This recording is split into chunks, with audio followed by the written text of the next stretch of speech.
back with the second video in our arranged war against Project Cadmus. So we've seen the Town Hall 11 and Town Hall 10 attacks.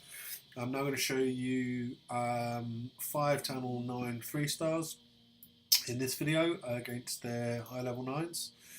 So without further ado, let's have a look at Yogi Hall on I Am Fletch from Cadmus.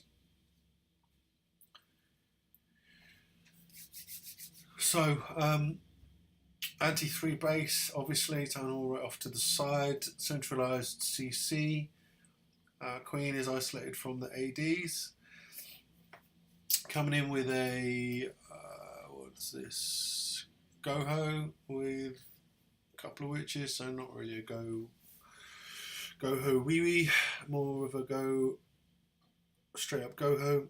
Only got 17 hogs though, comes in with 2 golems. CC comes out, it's dragons, it's goblins, it's minions, all that can be poisoned, and puts a second poison down to pick up the slow moving loon behind it. Wizards down, in comes a second, or a third golem. Third golem I think. Everything moves into that compartment. Jump down to target those DGBs, so that's one set of DGBs that have gone off. Hogs immediately come in from the south. Obviously this was clean up. Hill down into the south eastern compartment. So one set of DGBs left. Cleaned out half the base now. Not many defences left. 2 heals left. He's going to need them because this area he's going into now is very heavily defended. Tesla farm in there. Wisely drops pre-heals on the second element of that compartment.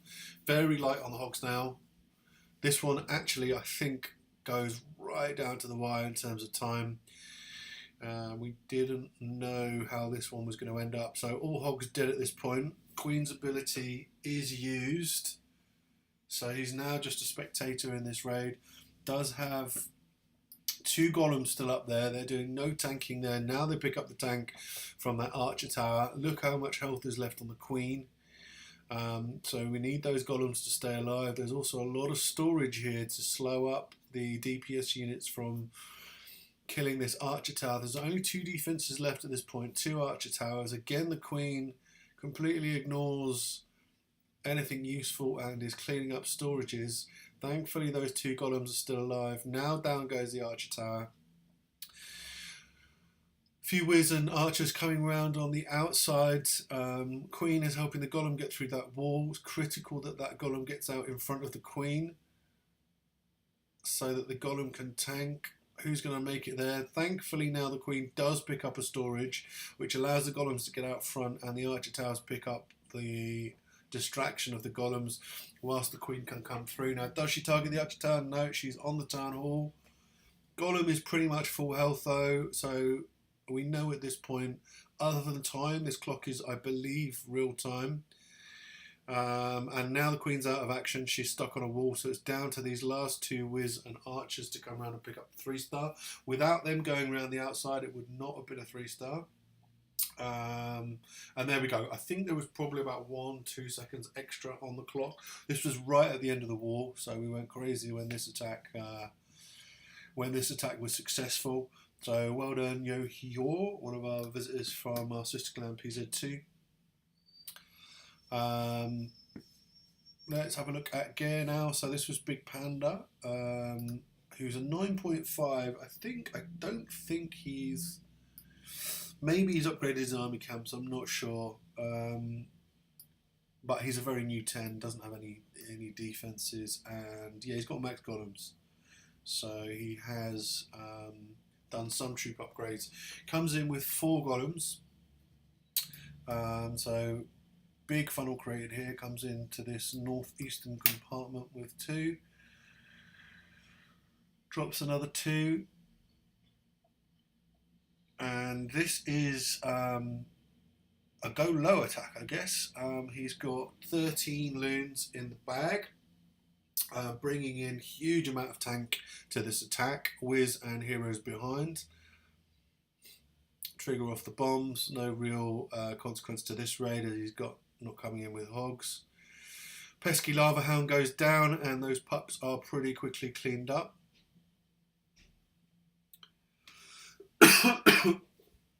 And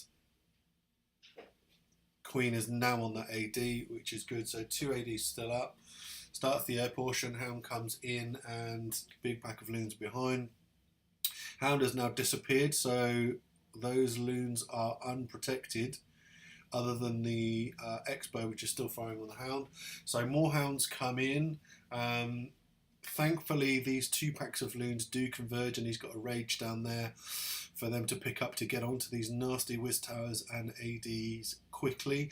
I think the Queen actually came over and took out that AD there, which is very useful.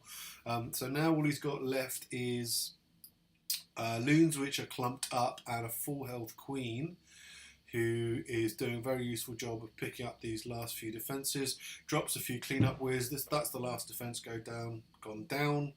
And now it's Barrow all over bar the shouting. We'll fast forward from here because it's just cleanup.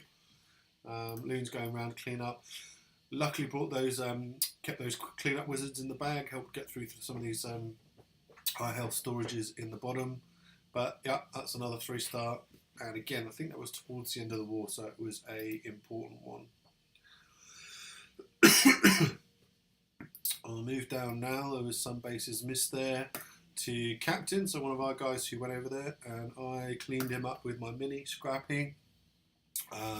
Interesting base, this one. So Hog Law, I knew there was a P.E.K.K.A. in the CC, so the P.E.K.K.A. threw off the first attack, and the P.E.K.K.A. actually comes out there. I couldn't see, I only thought I got the minions. I would have just double dropped poison, because even though a P.E.K.K.A. is a tanky, you can just double poison a P.E.K.K.A. in the CC.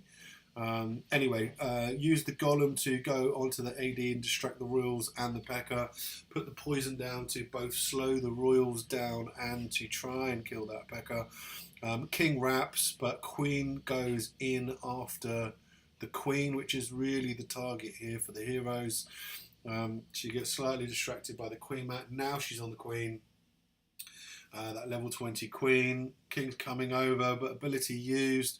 Queen is now dead, turns around and kills the King. P.E.K.K.A. still up. P.E.K.K.A. is of no consequence because the rest of the raid is air.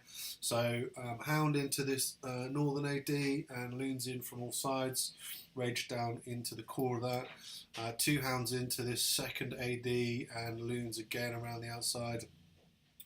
And double rage here, I believe, into both compartments just to speed everything through into the core. P.E.K.K.A. still doing work up here, but again, like I said, it's irrelevant. Clean up minions down behind. 1 Hound still up tanking, comes across to this last AD as these loons converge. Loons over the other side as well, just going to clean up that archer tower. Final rage down. And pretty much done now. Only threat are the Whiz Tower, but we've still got a Hound out. Handy air bomb comes up there. Tesla pops. That Hound is going to go down at just the right time. Boom, there he goes, and distracts the archer tower from those loons. Archer tower now on the loons. Clean up going on all over the base. Base is wrecked up top. Yeah, and that's it. So all that's left is clean up. I was worried about time because it's a real spread out base, but actually when it came down to it, there was quite a lot of time left in the bag, I believe. It's a nice base though.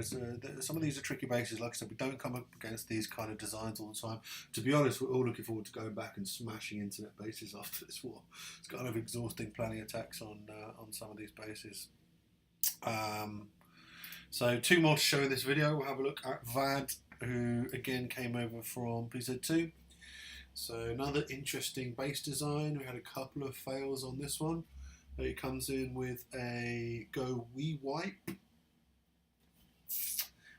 And sometimes these kind of old school attacks, Go Wipe, Go We Wipe, work against these kind of strange anti-3 designs because they're not really set up to defend that so much. They're more anti-hog, anti-air. and they leave themselves open to a heavy ground attack, which is what Vad opts for here. So he's just going to work his way through all of these compartments. Drag and Loon and CC. Does have a poison, gets that down quite late, but they're taken care of already. Peckers now are... See, there's not really much chance for Peckers to wrap in this base. Once they're in the core, they're just going to tear stuff up. They can't really go wrong, other than obviously Teslas, which are not a Pecker's best friend. So Golems have gone out a little ahead of themselves now. The DPS troops are kind of a bit left behind. Now they're starting to catch up, but you can see at this point that this is probably going to be a 3-star. Nice jump there, connecting 4 compartments. Queen is coming round and cleaning up what's left. So last few defences now going down. Troops spread out all over the base. Golems don't know where to go. They're roaming around in a pack, not tanking for anything. But I think that's pretty much all the defences down now. Just one archer tower left up in the north. And there's a whiz about to start to give that some attention. That little pack of troops go down. Golems are out of the game here. Nothing doing from them. We'll fast forward a bit because it's just clean up now. So Queen's still full health. No doubt of the 3-star. That archer tower is not going to be able to defend this massive troops coming around to clean it up. So that's it, just those 2 solitary builder huts left. And yeah, nice job, nice 3-star. So one more for this video. We have Arg, who is cleaned up by Lord Harry Nuts, which is RMT's alt account. So he comes in with a go wee wee. Or yeah, go wee wee. More mass witch, I guess. 10 witches, we'll call it mass witch. So stoned golem, nice big funnel being created here by the initial attack phase, and just spreads his witches out. I remember seeing this and thinking that isn't a great funnel because a lot of those witches are going to wrap. But sometimes that can work. You've got a core pack the defences are distracted with, and then you've got flanking witches going around cleaning up around the outside, and that's kind of what happens here. So rage down, and that jump again connects a large portion of the base, and those golems get into that Tesla farm, witches piling in there as well. Heal down, heroes are in there just destroying that core, and as you can see the witches are going around and cleaning up these outer compartments. So those, kind of why this works with the flanks is those defences that are distracted by the witches, etc. on the flanks, just take a bit of pressure off the core and allows those core troops to go through and get more value. Now, look at the spread of the attack on this base. He's got the whole width of the base under attack here, and that's where, I don't think it was intentional, but that's where sometimes if you get those flanking witches, just a couple to go around each side, it really can help the attack. Still loads of witches alive here. 1, 2, 3, 4, 5, 6. Probably most of his witches. I think he's only lost a couple. Huge swathe of skeletons. Ended up being a really nice attack and a valuable 3-star. So well done, RMT or Lord Harry Nuts. Okay, that's it. We've got 5 more Town Hall 9 3-stars, some real nice ones to show you in the next video, but I will call this one a day for here.